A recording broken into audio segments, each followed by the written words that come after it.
17 Pragnapur Bhuvanagiri road తో దీన్ని అనుసంధానం చేస్తారు. ఇక్కడ రోటరీ కమ్ ఫ్లైఓవర్ వస్తుంది.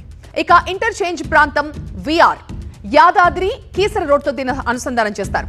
ఇక్కడ కూడా ఇంటర్సెక్షన్ తో పాటుగా ఫ్లైఓవర్ కూడా వస్తుంది. ఇక ఆ నెక్స్ట్ ఇంటర్చేంజ్ ప్రాంతం NH 163 హైదరాబాద్ వరంగల్ రోడ్ తో దీనికి కనెక్టివిటీ వస్తుంది. ఇక్కడ డబుల్ ట్రంపెట్ ఆకారంలో రోడ్ రాబోతోంది.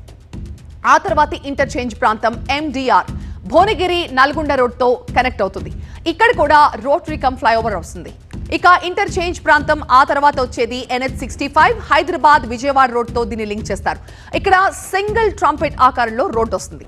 సో ఇలా 11 ఇంటర్చేంజ్లు ఇప్పుడు రీజనల్ రింగ్ రోడ్ నిర్మాణంలో ఒక గేమ్ చేంజర్ కాబోతున్నాయి.